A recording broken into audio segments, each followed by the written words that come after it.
Assalamualaikum warahmatullahi wabarakatuh. Waalaikumsalam warahmatullahi wabarakatuh. Selamat pagi anak-anak. Pagi, Bu. Apa kabar? Baik. Alhamdulillah kita semua dalam keadaan baik ya. Nah untuk materi sekarang kita Ibu lanjutkan ya ke materi yang selanjutnya. Nah mungkin sebelumnya Ibu tulis tanggal terlebih dahulu. Sekarang itu hari Rabu tanggal 19.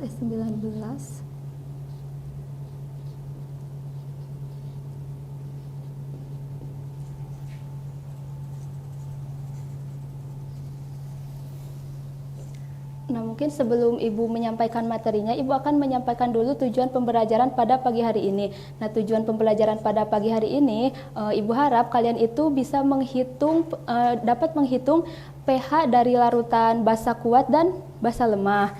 Nah, sebelumnya di sini Ibu ada sebuah pertanyaan.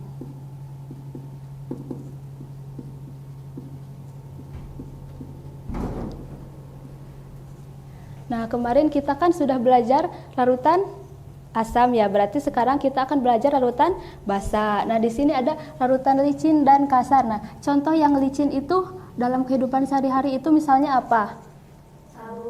Sabun.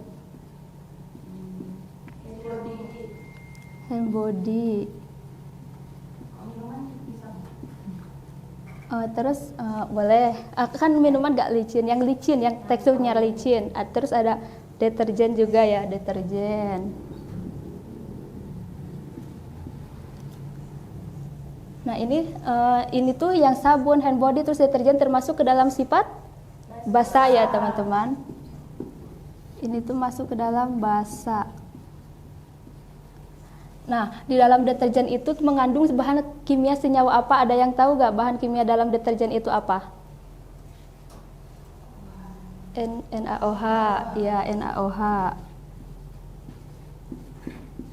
Nah, di sini licin, ketika deterjen itu kena ke tangan kita, berarti tangan kita itu terasa licin ya teman-teman. Nah, di sini tuh kan ada kandungan NaOH. Nah, ada OH-nya, OH. Jadi ion OH- itu akan melepas dengan banyak dan terionisasi secara sempurna. Jadi terasa bahwa deterjen pas ke tangan kita itu berarti terasa sangat licin ya teman-teman. Nah, karena itu ada OH- yang terionisasi secara sempurna gitu. Nah, terus sekarang ada yang kasar nih. Larutan kasar, contohnya larutan kasar. Ada air kapur sirih ya, misalnya air kapur.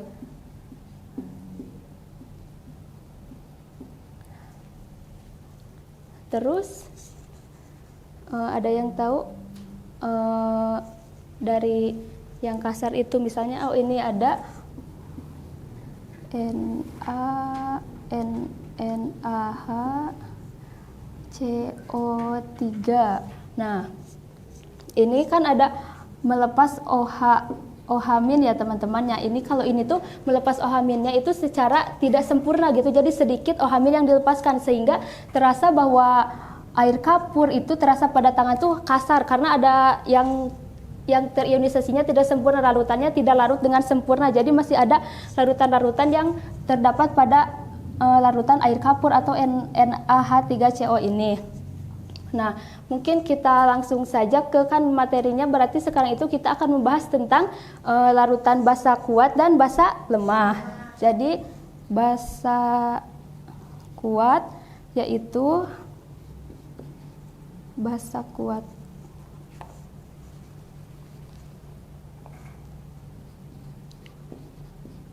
Basa kuat. Tadi apa? Senyawa yang terionisasi secara kalau kuat sempurna.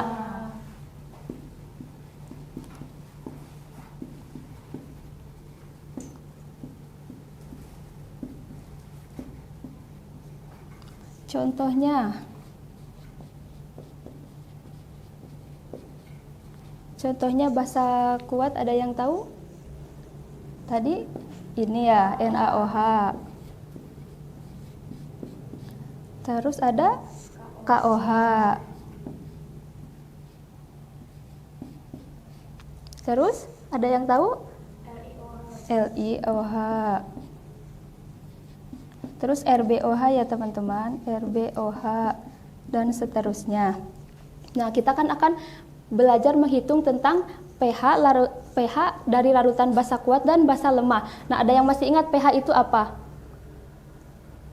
pH itu adalah potensial hidrogen ya, pH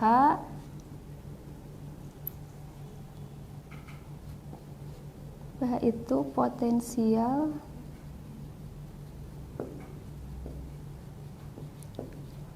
hidrogen. Nah, jadi pH ini berguna untuk kita mengukur tingkat keasaman atau kebasaan dari suatu larutan.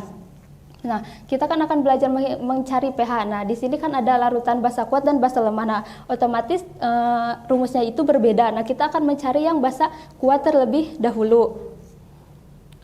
Rumusnya yang pertama itu kita harus menentukan dulu konsentrasi dari OH-nya.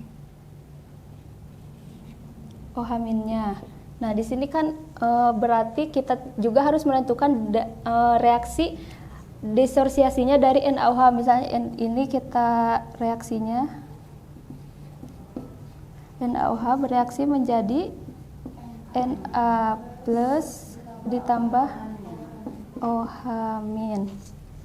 Nah, rumusnya itu adalah mencari konsentrasi OH- itu B dikali dengan Mb. Nah, B itu merupakan jumlah OH- yang dihasilkan. Nah, ini kan tidak ditulis ya OH-nya, berarti valensi OH-nya itu adalah 1 ya teman-teman. Nah, kalau Mb itu konsentrasi dari basanya.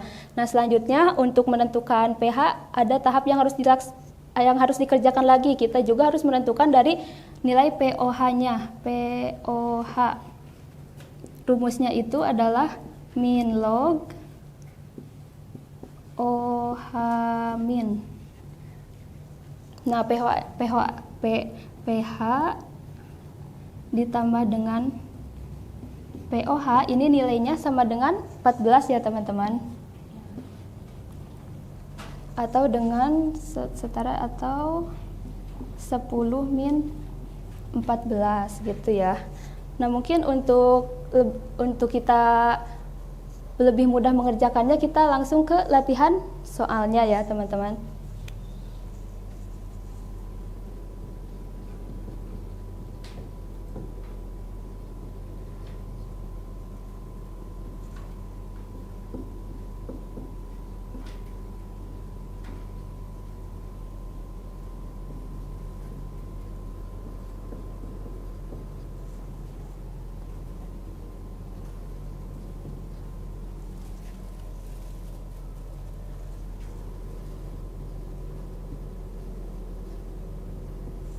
Nah, di sini kita tulis dulu yang diketahuinya apa saja.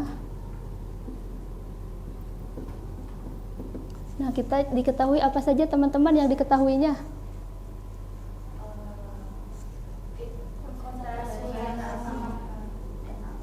Konsentrasi NaOH. Konsentrasi NaOH-nya berapa ini? 0,05 ya. Atau dengan 2 dikali 5 kali 10 min 2. Nah, di sini yang diketahui adalah larutannya. Larutan NaOH. Nah, teman-teman, ini larutan NaOH tadi termasuk ke basa apa? Basa kuat atau basa lemah?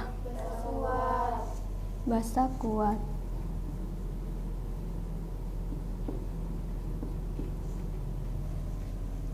Oke, setelah diketahui kita yang ditanyakannya itu tadi apa yang ditanyakannya?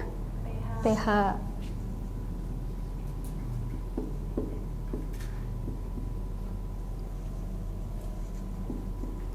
Kita jawab dulu.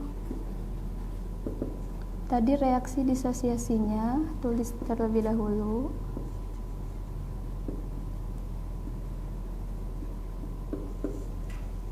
Reaksi disosiasi NaOH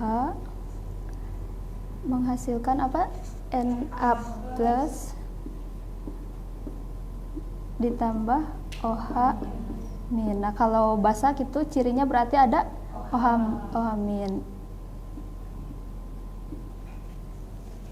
Oke, selanjutnya kita yang pertama itu tadi apa? Mencari konsentrasi OH min dulu. Kita mencari konsentrasi OH min. Tadi rumusnya B dikali dengan MB. Nah, ini jumlah OH minnya berapa berarti teman-teman? Valensinya 1. Konsentrasinya 0,05, berarti 0,05 atau 5 kali 10 min 2. Berarti ini OH minnya. Nah, selanjutnya udah diketahui OH minnya, kita mencari POH. POH rumusnya, masih ingat? Min log konsentrasi OH min. Kita tulis min log konsentrasi OH minnya tadi berapa? 5 kali 10 pangkat min 2. Nah, kita pangkatnya pindah ke depan jadi 2 min log 5. Oke. Jadi nilai POH-nya ini adalah ini ya teman-teman, 2 min log 5. Nah, terakhir kita menghitung pH-nya. Tadi pH-nya rumusnya 14 dikurangi POH. Di sini ada 14 dikurangi POH-nya. Ini ya teman-teman, 2 min log 5.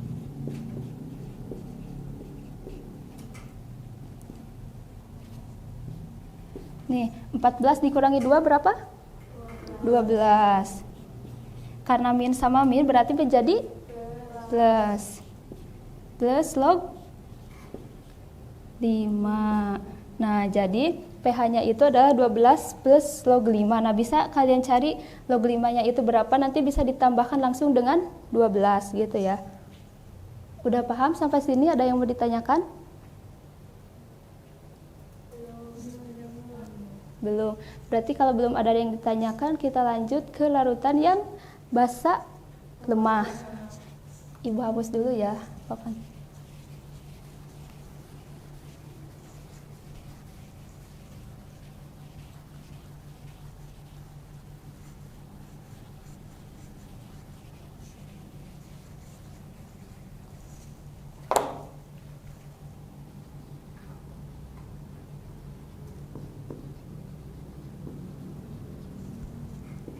Basa lemah berarti senyawa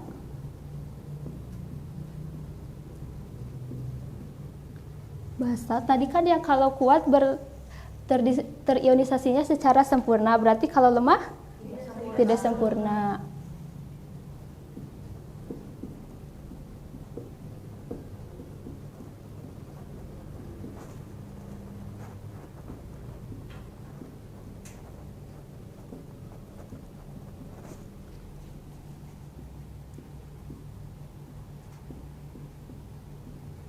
Nah, di sini kita tulis contohnya. Contoh, ada NH4 OH. Terus ada yang tahu contoh dari basa lemah itu apa aja? MH3. Terus ya, maaf.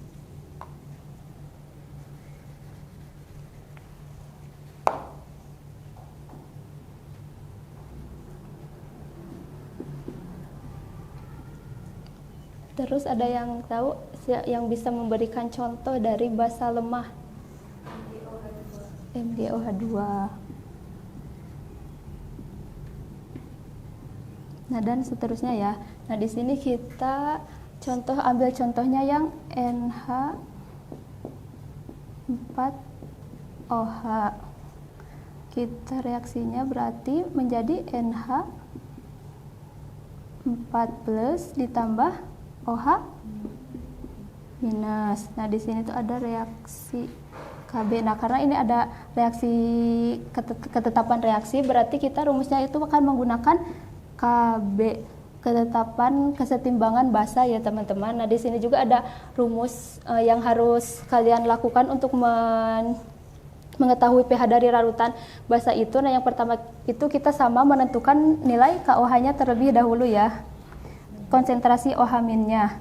Nah, kalau di sini konsentrasi OH-nya kan nanti tadi menggunakan nilai KB. Berarti akar pangkat KB dikali dengan Mg gitu ya. Nah, Mg ini KB Mb, mohon maaf salah. Nah, sama. Jadi yang kedua itu kita juga harus menentukan nilai dari POH. POH-nya tadi rumusnya masih ingat? Min konsentrasi OH min. Terus yang terakhir kita menentukan pH. pH-nya yaitu ada 14 dikurangi POH. Nah, ini ya teman-teman. Jadi kalau kalian ingin mengetahui senyawa pH dari senyawa basa kuat, ini kalian juga harus harus mencari OH-nya terlebih dahulu, terus POH, terus yang terakhir itu mencari pH. Nah, mungkin kita lanjut ke latihan soal ya biar lebih mudah.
Yang pertama itu kita yang diketahuinya apa ini teman-teman?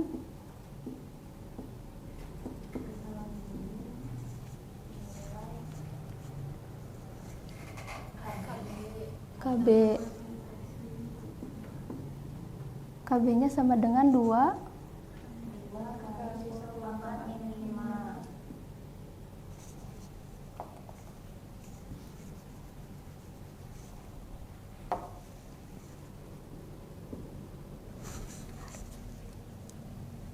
Terus ada larutannya ya, larutan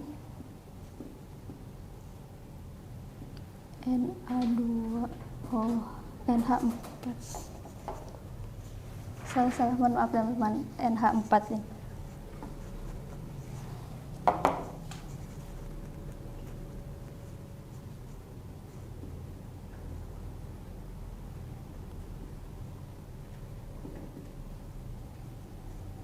Terus ada konsentrasi dari larutannya.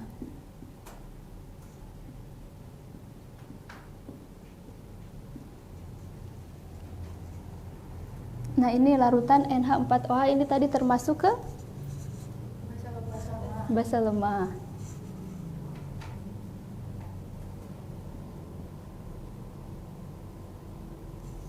Terus diketahui konsentrasi NH4OH-nya? Oh iya, nah ini molaritas ya teman-teman.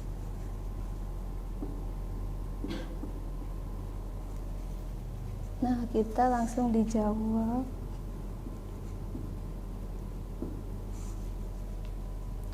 Ditulis reaksi disosiasinya NH4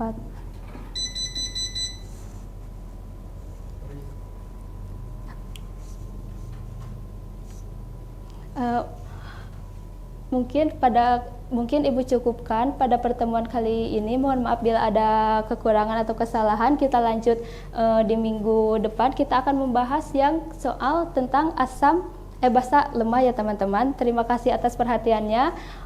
Wassalamualaikum warahmatullahi wabarakatuh.